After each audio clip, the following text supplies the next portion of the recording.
सुबह के 6 बजने वाले हैं और सूरज देखिए कितना ऊपर चढ़ चुका है। धूप इतनी तेज खिली है कि अगर एक इंसान भी खड़ा हो जाए तो वो भी सूखने को लगे। Hello friends, welcome back to my YouTube channel. So कैसे हैं आप सब? आई होप आप सब अच्छे से होंगे, खुश होंगे और अपने अपने घरों में मस्त होंगे। तो फ्रेंड्स, सुबह मैं 5 बजे उठी थी तो मॉर्निंग वॉक पे चली गई थी। जब मॉर्निंग वॉक से 5:30 बजे घर आई तो किचन में गई लंच बनाने के लिए। लेकिन उससे पहले मेरे घर में सबसे पहले चाय बनती है, क्योंकि मेरे हस्बैंड को और मुझे सबसे पहले चाय पीने की ही आदत है। चाय प्रेमी तो हम सब है ही, इसे तो कभी छोड़ भी नहीं सकते, क्योंकि चाय बिना तो हमारी दिन की शुरुआत ही नहीं होती है। कौन कौन हमारी तरह चाय प्रेमी है, हमें कमेंट करके ज़रूर बताइएगा।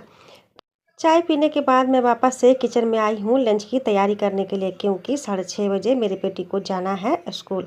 अब मैं यहाँ पर दूध को गर्म कर लेती हूँ, क्योंकि अगर दूध को हम गर्म नहीं करेंगे तो वो गर्मी के कारण फट भी सकते हैं। इसलिए दूध को गर्म करके मैं यहाँ पहले से हटा लूँगी। तो मैंने सोचा कि लंच में उसे क्या दूँ, तो मुझे कुछ समझ नहीं आ रहा था। मेरी बेटी को ज़्यादा सब्जी पसंद खाना भी पसंद नहीं है, तो सोचा कि उसके लिए क्यों ना सत्तू के पराठे ही बना दूं। तो यहाँ पर मैं सत्तू जा रही हूँ मैश करने के लिए।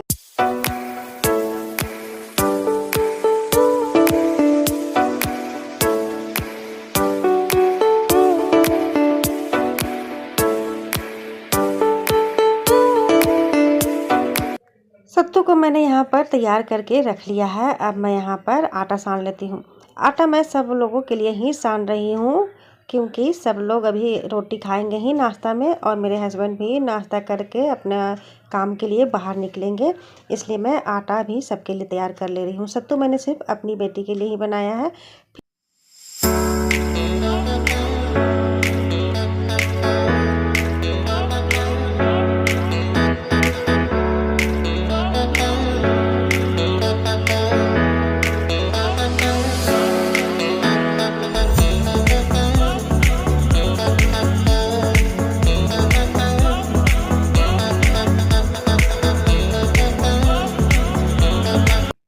जल्दी से मैंने बंसू के लंच पैक किए, क्योंकि उसे हो रही थी देरी। सुबह के टाइम कितनी जल्दी से भागता है ये तो पता ही नहीं चलता। तो मैंने उसे लंच तैयार करके दे दिए हैं। अब वो स्कूल के लिए निकलेगी। फिर मैं सारे पराठे बनाने में लग गई, क्योंकि जो आटा मैंने साना है उसे पूरा बनाना तो है। इसलिए मैंने सोचा कि अभी ही बना लेती हूँ। किचन का काम निपटाने के बाद मैं आ गई बेडरूम में बिस्तर को सजाने के लिए। हम लोग यहाँ मच्छरदानी लगाकर ही रात में सोते हैं, क्योंकि ये इतने शाम के टाइम से मच्छर जो घर में घुसने लगते हैं। खिड़की खोलो या ना खोलो, मच्छर तो घर में आते ही आते हैं। बगल में ही खेत है, जो कि जिसमें खेती उती होती है, तो इस कारण ही शायद यहाँ मच्छर ज़्यादा आते हैं। दोनों कमरों को साफ़ करने के बाद फिर मैंने पूरे घर में झाड़ू किया और पोछा लगाया।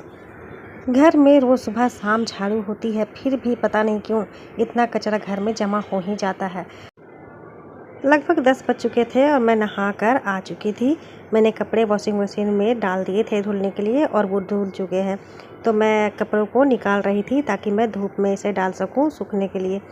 तो एक एक करके मैंने सारे कपड़े निकाले। और वॉशिंग मशीन में जब भी कपड़े डालो तो एक दूसरे से उलझ जाते हैं, इसलिए हमें यहीं पर एक एक करके निकालना होता है, ताकि बाहर में नीचे ही ना गिर जाए। और यहाँ पर मैं दोपहर में चावल के साथ सब्जी बनाने के लिए सहजन को छील रही थी। इसे अच्छी तरह से छील लिया जाता है तभी बनाते हैं। और यहाँ मैंने साग भी लाल वाले लिए थे, तो मैंने उसे भी साफ़ कर लिया। चावल के साथ सहजन की सब्ज़ी और लाल साग बनाऊंगी, क्योंकि लाल साग मुझे बहुत पसंद है चावल के साथ, और सहजन तो हेल्थ के लिए बहुत ही अच्छा होता है। इसलिए मैं सप्ताह में 2-3 बार तो बना ही लेती हूँ। तो मैं ब्लॉग को यहीं पर करती हूँ एंड। आपको ये छोटा सा ब्लॉग कैसा लगा हमें कमेंट करके ज़रूर बताइएगा। वीडियो पसंद आई हो तो वीडियो को लाइक करें, शेयर करें, और हाँ, सब्सक्राइब करना ना भूलें। मिलती हूँ अगले ब्लॉग में। Thanks for watching.